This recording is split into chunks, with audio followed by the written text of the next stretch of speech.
Hadirin dan kami hormati sekalian dengan judul forum pada petang ini iaitu Hijrah, Jadilah Orang yang Faham. Dipersilakan.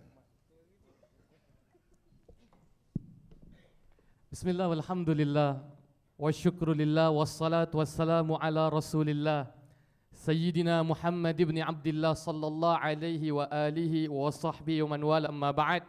Ma'asyiral muslimin wa zumratal mu'minin, tuan-tuan, ibu-ibu yang dikasihi, Assalamualaikum warahmatullahi wabarakatuh. Apa khabar semua? Macam tak semangat terkesima ke lihat empat jejaka ni? Apa khabar semua orang Singapura?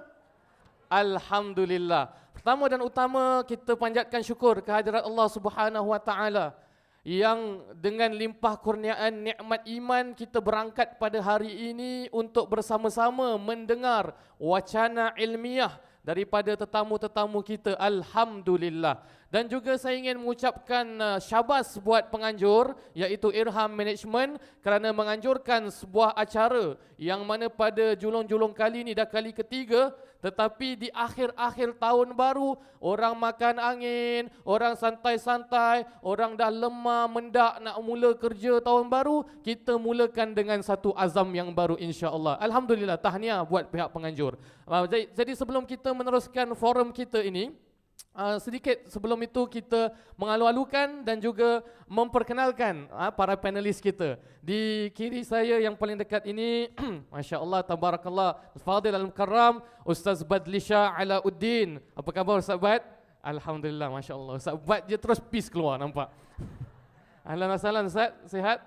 Alhamdulillah, semakin ceria. Masya Allah. Di tengah tidak asing lagi, Alhamdulillah, ceria, tenang, kita dengar wajahnya, kita dengar suara, tengok wajah, belum dengar suara dah ceria, tenang. Al-Fadhil Ad-Da'i Ilallah, Ustaz Kazim bin Alias Al-Hafiz, pengasas pendidikan Al-Barakah. Ahlan wa sahlan Ustaz. Masya Allah Ustaz, hari ini lagu pengantin agaknya keluar Ustaz ya, macam dah dekat. Baik, jazakumullah khair. Dan di hujung kiri sana, teman seperjuangan senior saya di Madrasah Junaid di Mesir, Al-Fadhil Ustaz Irwan Hadi bin Suhaimi, iaitu merupakan ketua pejabat Mufti Singapura. Assalamualaikum Ustaz Irwan. Masya Allah Ustaz, tajuk kita hijrah hari ini, ada niat nak hijrah ke tu? Dah pakai baju kurung, butang baju kurung semua dah siapkan nak hijrah tu? Baik. Alhamdulillah, tuan-tuan, tanpa membuang masa, izinkan saya memberitahu satu format kelainan bagi forum-forum seperti yang kita selalu ada. Selalunya forum kita dengarkan lama 20 minit, 30 minit ya, malah kadang-kadang lama berbual. Jadi sekarang ini, pada hari ini, forum kita hanya ada 10 minit. Setiap penceramah, insya-Allah panelis akan memberikan pandangannya hanyalah 10 minit sahaja, dan kita akan memberikan ruang sehingga 3 pusingan untuk kita sama-sama berdiskusi dan berbincang dengan sebuah tajuk, iaitu hijrah, jadilah orang yang faham. Jadi Ustaz, mungkin Ustaz sebagai membuka tirai, Rasulullah SAW bersabda, la hijrata, tidak ada hijrah lagi selepas pembukaan kota Mekah. Jadi apa yang kita berbual pasal hijrah ni? Kalau hijrah ni perubahan, sebelum perubahan mesti ada refleksi muhasabah. Jadi apakah makna muhasabah dan cara yang terbaik untuk kita melakukan muhasabah? Dipersilakan Ustaz, fadhal. Assalamualaikum warahmatullahi wabarakatuh. Bismillahirrahmanirrahim. Alhamdulillahi rabbil alamin. Wassalatu wassalamu ala asyrafil anbiya'i wal mursalin wa ala alihi wa sahbihi ajma'in, amma ba'du.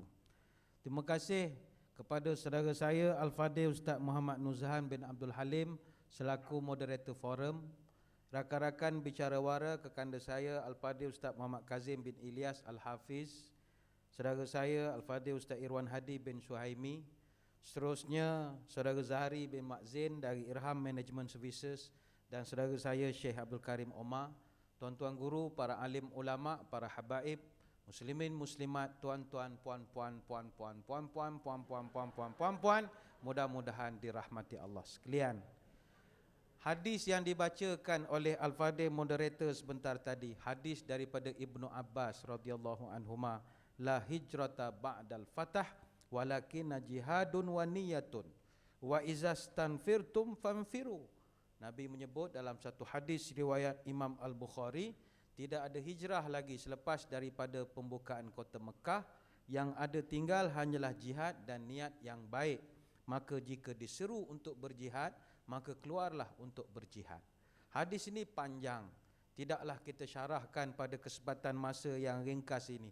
Cuma dalam bahasa yang mudah, hijrah kita telah terangkan dalam slot kita pagi tadi. Betapa manusia kalau nak berjaya, dia mesti hijrah. Hatta haiwan sekalipun, kalau dia nak jadi haiwan yang cemerlang, dia mesti hijrah. Sebagaimana migratory bird, sebagaimana penyu-penyu yang banyak kita tahu, semuanya hijrah.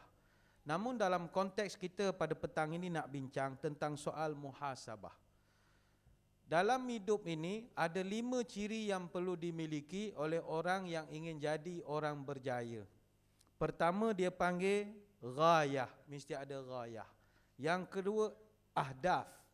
Yang ketiga takhtid. Yang keempat tatbiq, dan yang kelima muhasabah. Apa artinya? Pertama mesti ada vision, ghayah. Yang kedua ahdaf, ada planning, perancangan. Yang ketiga ada takhtid, ada strategi. Yang keempat mesti ada tatbiq, implement apa yang telah kita rancang. Dan yang terakhir muhasabah, evaluate. Sebab itu orang muhasabah ini dia evaluasi diri, koreksi diri. Dia cek balik apa yang telah dilakukan sepanjang masa ini. Sebagaimana Nabi Ibrahim dan Nabi Ismail alaihissalam ketika membina Kaabah, mereka susun batu-batu di Kaabah. Dia tidak gairah melakukan sampai siap. Dia taruh satu fasa, dia berhenti sekejap, dia undur. Dia tengok kembali, mana ada yang sengit-sengit. Dia evaluate dahulu. Kemudian ada yang okey. Yang tak elok, dia betulkan balik. Sama kita dalam sepanjang 2013. Kegairahan kita melakukan sesuatu, sudah evaluate ataupun belum? Cek balik, adakah kegairahan kita melakukan ibadah, setakat mana ibadah dibuat? Sebab itu ulama menyebutkan apa yang kita nak muhasabah ada 5 perkara. Saya ringkaskan pengurusi. Yang pertama min janibil ta'abbudi, daripada aspek ibadah. Petang ini kita muhasabah. Pertama dari sudut ibadat wajib. Bagaimana ibadat wajib kita sepanjang 2013? Kalau nak cek sepanjang umur tu panjang. Tahun ini saja macam mana? Ibadat wajib pertama, tengok solat kita macam mana. Subuh 5.36, kita semayang jam berapa?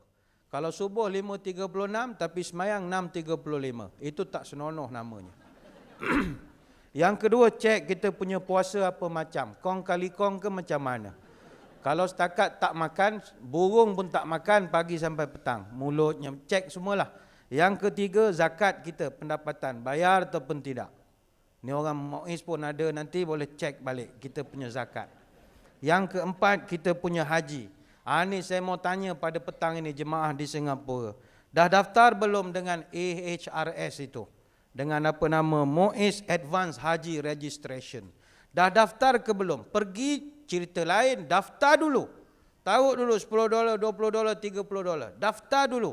Sebab at least kalau mati tak sempat, boleh jawab dengan malaikat. Takdirlah esok mati, masuk kubur. Malaikat tanya, dah pergi haji? Belum tuan. Kenapa tak pergi? Duit tak ada. Isap rokok? Isap. Sehari berapa bungkus? 1 bungkus bos. Rokok berapa dolar? $10 bos. Dia kira 24,000. Terus, tak pergi haji? Belum bos, duit tak ada. Itu je tak ada duit. Dia terus hantam. Tapi at least kalau mereka tanya, sudah pergi haji? Belum bos. Isap rokok? Isap. Kenapa tak pergi haji? Saya sudah daftar, tak cukup wang saya. Oh iya kah? Okeylah. Cubit saja. Ada cubit. Sebab sudah daftar. Jadi tolong pergi daftar. Haji tak mahal. Saya dipahamkan di Singapura 4,650 dah boleh pergi haji. Lebih lagi ya? Lebih lagi. Hotel mahal, dia nak hotel mahal. Oh, nak yang mahal memanglah. Ini yang 2 km dari masjid. Tapi okeylah. Pergi pagi balik lusa. Tidur masjid lah. Oh, yang lebih tu yang mahal. Yang semayang dari bilik. Soh tu. Semayang dari bilik nampak Kaabah. Itu yang wajib. Ibadat kita yang sunat. Ibadat sunat faham kan? Sunat ni apa maksudnya? Perkara yang kalau kita buat dapat pahala. Kalau tak buat tak apa, bukan. Ini saya perbetulkan. Kalau kita pegang prinsip sunat ialah perkara buat dapat pahala, tak buat tak apa, sampai bila-bila tak akan buat. Kita ubah petang ini kita azam baru. Sekarang sunat ialah kalau kita buat dapat pahala, tak buat rugi. Rugi. Contoh apa amalan sunat? Kalau buat pahala tak buat rugi. Baca Quran lepas sembahyang, dapat pahala, tak buat rugilah. Apa lagi? Puasa Isnin Khamis, pahala. Tak buat rugi. Apa lagi? Poligami sebagai contoh. Kalau kahwin dapat pahala, tak kahwin rugi, itu ajalah. Tak ada dosa, rugi aja. Rugi saja. Apa ibadat sunat yang kita dah buat tahun ni? Cek balik kita punya qiyamul lail buat ataupun tidak. Kita punya solat duha buat atau tidak. Puasa-puasa sunat. Ini banyaklah, sendiri cek lah ya. Baca Quran macam-macam. Yang kedua, ulama sebut nak kita muhasabah min janibil amalil wal iktisab. Daripada sudut pekerjaan dan mencari rezeki. Pagi tadi kita dah bincangkan sumber yang rezeki yang halal dan juga barakah. Dia akan mendatangkan kesan pada keluarga kita. Mari kita cek halal atau tidak rezeki kita sekarang. Adakah pekerjaan kita sekarang memudahkan kita ibadah ataupun tidak. Ini muhasabah sepanjang tahun ini. Yang ketiga, min janibil hayatil ijtimaiyah. Apa artinya? Daripada sudut kehidupan sosial kita. Muhasabah. Bagaimana hubungan dengan keluarga, mak bapak. Mak bapak, nanti Ustaz Kazim, Ustaz yang lain boleh terangkan hubungan dengan jiran-jiran, hubungan kita suami isteri, hubungan kita macam mana tahun ini. Tahun ini berapa kali kita bercakap dengan adik-beradik, berapa kali kita telefon mak, itu boleh dimuhasabahkan. Dalam bahasa mudah, hubungan ijtimaiyah ni akhlak kita. Akhlak kita sepanjang tahun ini. Berapa senyum pada orang. Akhlak ni apa? Akhlak ni benda cantik. Benda cantik tak ada orang tak suka. Saya ambil contoh, perempuan suka bunga. Kenapa perempuan suka bunga? Sebab bunga cantik. Kalau dia tak cantik, orang tak suka bunga. Sebab itu kaum ibu datang dengar ceramah, dengar forum petang ni, pakai baju kurung, semua gambar bunga. Mana ada gambar laptop? Tak ada. Semua gambar bunga.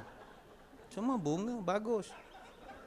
Pentas ceramah orang taruh bunga. Tak taruh iPad apa, tak ada taruh bunga. Ni fresh flowers ni. Basah lagi.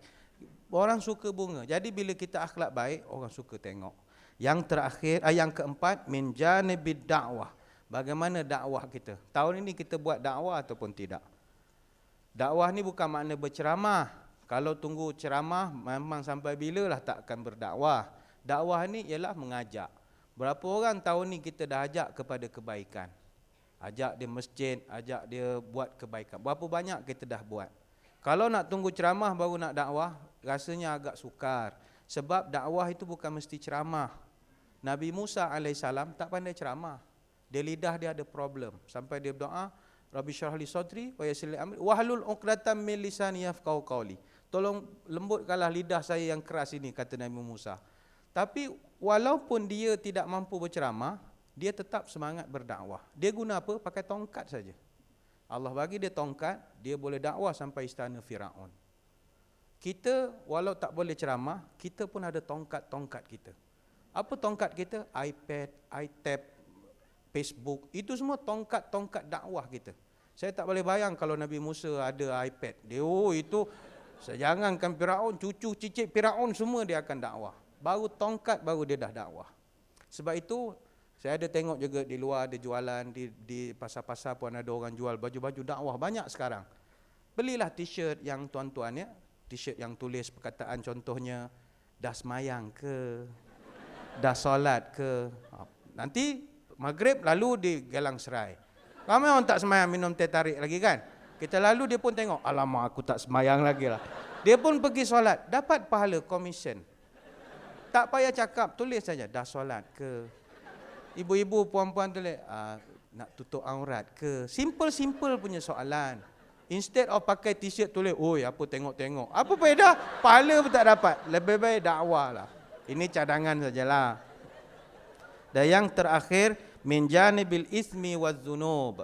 Dari segi dosa-dosa dan juga kesalahan yang kita dah buat sepanjang tahun ini. Saya kira 5 perkara yang kita nak evaluate ni, kalau dapat kita simpulkan sebelum jatuhnya tirai, penutup tirai 2013, adalah 5 perspektif yang baik untuk kita memasuki gerbang tahun baru insya-Allah. Nanti kita akan bincang lebih lanjut persoalan ini. Wallahu a'lam.